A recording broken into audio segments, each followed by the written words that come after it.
Oi, oi, tudo bom com vocês? Como é que vocês estão?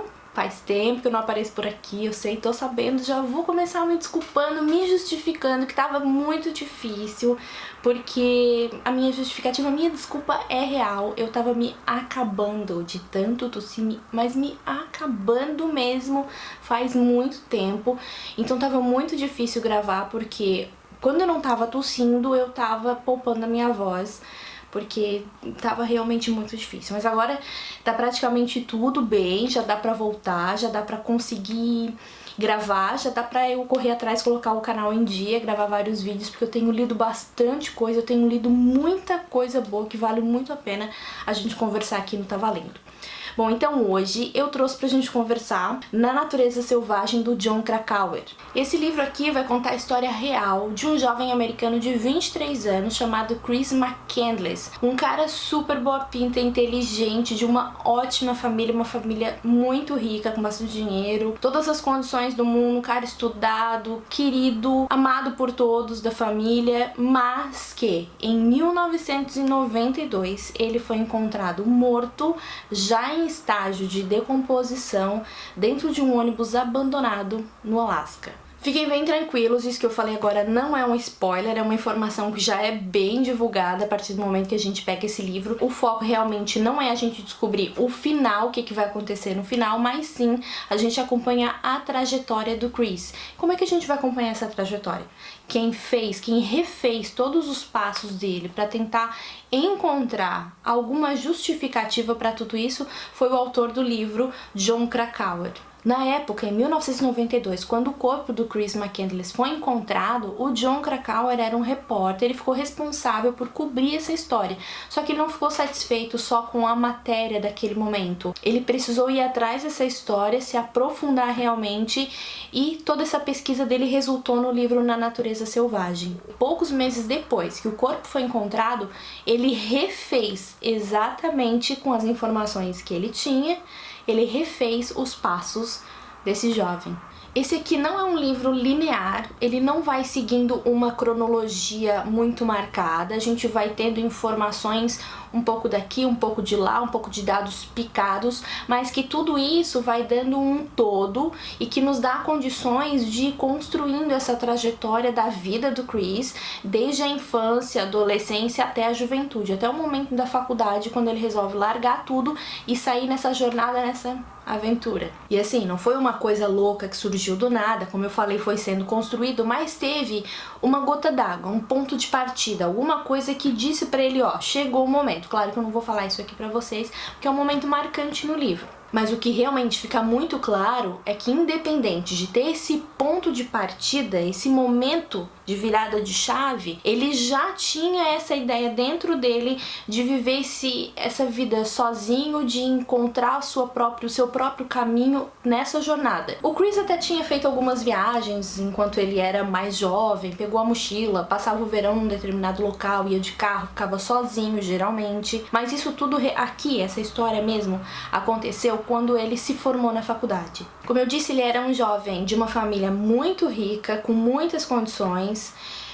Ele se formou com glórias, ele era um cara muito inteligente, muito esperto, muito estudado. Ele estudava em Atlanta e no dia da formatura os pais foram até Atlanta para participar da cerimônia e pediram que ele voltasse para casa para se despedir dos familiares, das outras pessoas, dos irmãos, porque ele avisou que ele partiria numa missão, numa jornada. Só que eram 8.000 quilômetros de distância entre Atlanta e a cidade onde os pais moravam. Mas ele resolveu tomar o caminho oposto e depois disso eles nunca mais se viram. Esse era o ano de 1990, depois que ele se formou, então, se despediu, ele vendeu tudo que ele tinha, doou algumas coisas para instituições de caridade. Com o dinheiro que sobrou, ele queimou tudo, não deixou sobrar nada, botou as coisas dele dentro de uma mochila, dentro do carro, violão e partiu. Não mais como Chris McCandless, mas agora como Alex Supertramp.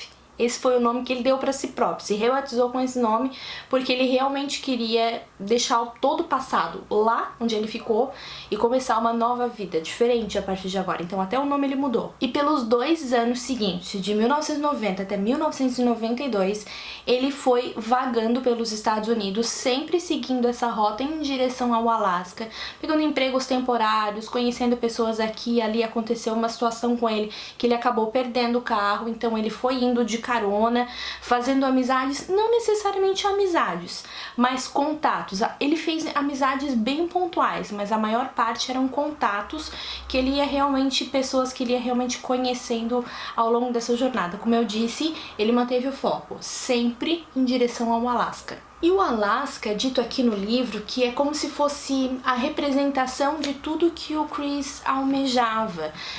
Alguma coisa como o desprendimento de coisas materiais, encontrar a sua própria natureza, viver da natureza também, viver de grãos, de folhas, de flores, enfim. Provar para si mesmo que ele conseguiria viver dessa forma, fugir da civilização e, de certa forma, descobrir que ele poderia viver sem nada disso e ainda assim ser uma pessoa completa. Então ele faz essa viagem em busca de se reencontrar na vida dentro dele mesmo, mas sempre acompanhado de muitos livros.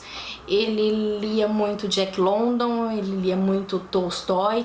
Então esse livro aqui, Na Natureza Selvagem, ele também é um guia muito interessante de leitura, porque ele faz menção a vários livros, vários autores, e tem até um pessoal na internet que faz um projeto de leitura de todos os livros citados aqui nesse livro, que eu acho muito interessante também. Só que é aquela coisa, cada um interpreta de uma forma. Dizem que as pessoas nunca vão ler o mesmo livro, mesmo que alguém leia esse livro aqui, vai ter interpretação diferente da minha. Então, claro, ele absorvia aquelas leituras de uma forma que elas se encaixassem na sua própria filosofia.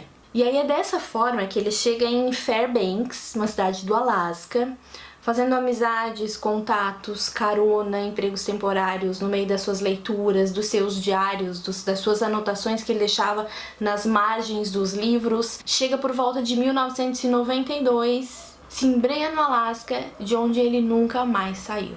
O trabalho de pesquisa desse livro é impressionante, eu fiquei muito impactada, principalmente pela disposição do autor de ter refeito os passos muito pouco tempo depois. Ele não demorou para tomar uma atitude, e isso na vida de um repórter é muito importante, faz toda a diferença, e acabou sendo um conteúdo tão rico que ele acabou transformando tudo isso em livro. Mas teve uma coisa que me incomodou muito, muito, muito nessa narrativa, que foi uma tentativa assim, incansável de inocentar o Chris McCandless. Tanto é que no início do livro ele já deixa bem claro que ele tomou partido nessa história. Esse trecho que ele fala está bem aqui no início, na nota do autor, e eu vou ler para vocês, que diz o seguinte: "Não tenho pretensão de ser um biógrafo imparcial. A estranha história de McCandless tocou-me pessoalmente de tal forma que tornou impossível um relato desapaixonado da tragédia." Mas é aí que ele fala uma outra coisa que me incomodou muito. Na sequência ele diz assim: "Na maior parte do livro tentei, creio que em larga medida com sucesso, minimizar minha presença de autor." Aqui eu acho que ele errou muito feio, porque a presença do autor tá muito forte, tá tão forte que num determinado capítulo ele chega a contar a própria experiência de escalada e de jornadas na neve em 12 páginas. Sim, eu contei, foram 12 páginas em que ele conta a própria história. Ou seja, ele não conseguiu minimizar de forma alguma a própria presença nesse livro. E a partir disso, a partir das próprias experiências, que foi uma escalada no Alasca, ele tenta justificar também que as atitudes do Chris são compreensíveis. Afinal de contas, todo jovem vai fazer alguma coisa desse tipo. Se ainda não fez, vai acabar fazendo. E essa edição aqui que eu li, que é de 2018, ela ainda tem um pós-fácil atualizado do autor, em que ele reforça o pensamento dele de que realmente o Chris não teve intenção de fazer nada daquilo ali. Ele não queria o suicídio, ele não queria acabar com a própria vida, ele queria, realmente era uma jornada de autoconhecimento, de autodescobrimento, e aí ele justifica da seguinte forma, que estudos mais modernos acabaram vindo depois, provaram que possivelmente ele morreu envenenado. Ou seja, ele não caminhou para o próprio fim sabendo disso. Ele foi uma vítima de ter tentado viver da natureza, comeu o que não devia e morreu por envenenamento. Minha opinião, sei que ninguém pediu, mas o vídeo é meu, eu vou dar do mesmo jeito. Foi corajoso, foi ousado, foi destemido.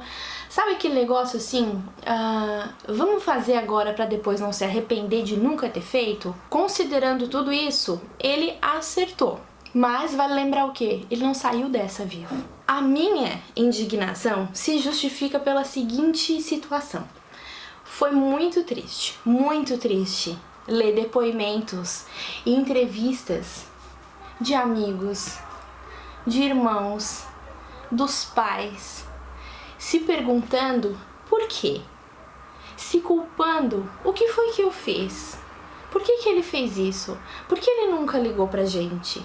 Por que ele não falou que ele pensava todas essas coisas? O que ele deixou foi uma grande história de aventura, de coragem, de tudo isso? Pode ser, mas ele também deixou uma família inconsolável. E aí eu trouxe a reflexão pra mim. Valeu a pena? Não sei, pra mim não. Mas enfim, gostei muito de ter feito essa leitura, o livro é muito bem escrito, a gente não consegue parar porque mesmo sabendo como ele vai terminar, a gente quer continuar nessa jornada com ele, mesmo gostando, mesmo reprovando essas atitudes. Como eu falei, tem um atrativo muito legal para quem gosta de livros, que são as leituras do Chris. É um livro super interessante para quem gosta de viagem, para quem gosta de aventura, para quem gosta de natureza e para quem, assim como eu, gosta de fazer essas certas reflexões, porque afinal de contas a gente tem que trazer alguma coisa de uma boa leitura. Então fica a minha indicação para vocês, Na Natureza Selvagem, do Jon Krakauer. Se já leu, deixa um comentário aqui embaixo para eu saber. O que você achou? Concorda comigo? Discorda? Bota aqui, vamos continuar essa discussão nos comentários. Um beijo, até o próximo vídeo.